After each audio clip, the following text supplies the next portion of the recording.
Hello everyone, আসসালামু আলাইকুম। রানা রং চ্যানেলটিতে আপনাদের সবাইকে স্বাগত জানাচ্ছি।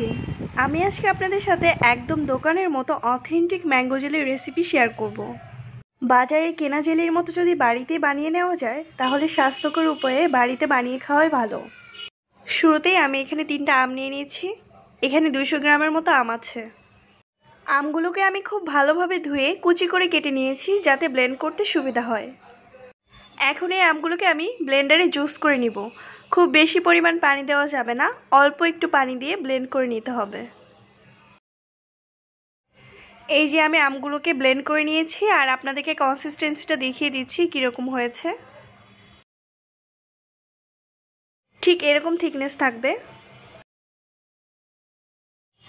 এখন একটা ছাঁকনির মাধ্যমে স্প্যাচুলার সাহায্যে আমি আমের যে আঁশগুলো আছে ওগুলোকে ছেঁকে নিব।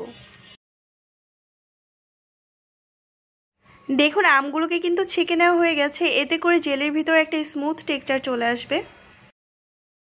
এখন চলে এলাম চুলাতে আর আমার এখানে 2 কাপ পরিমাণ ম্যাঙ্গো পিউরি হয়েছে।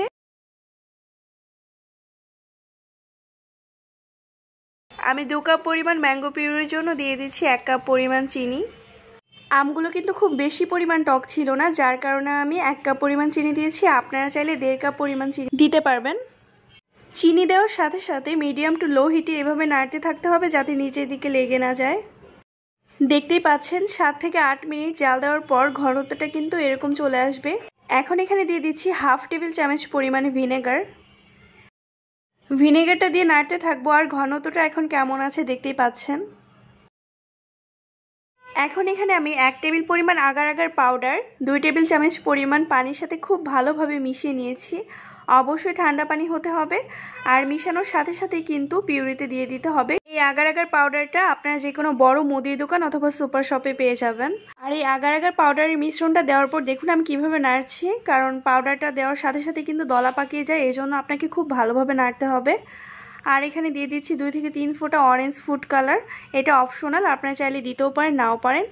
কালারটা আরও সুন্দর হওয়ার জন্য দিয়ে দিচ্ছি 1 থেকে 2 ফোঁটা রেড ফুড কালার। খুব ভালোভাবে নেড়ে মিশিয়ে নিতে হবে। আর আমার এখানে জেলিটাকে জাল দিতে হয়েছে 10 মিনিটের মতো।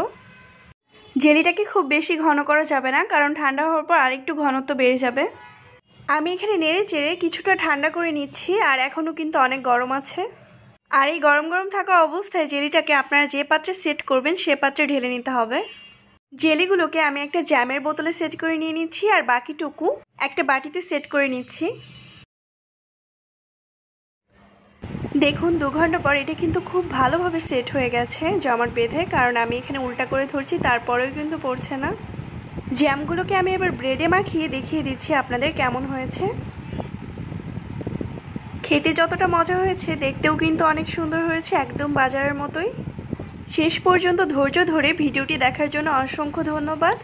আর কেমন লাগলো ভিডিওটি অবশ্যই কমেন্ট করে জানাবেন। নেক্সট ভিডিও দেখার আমন্ত্রণ রইল। আল্লাহ হাফেজ।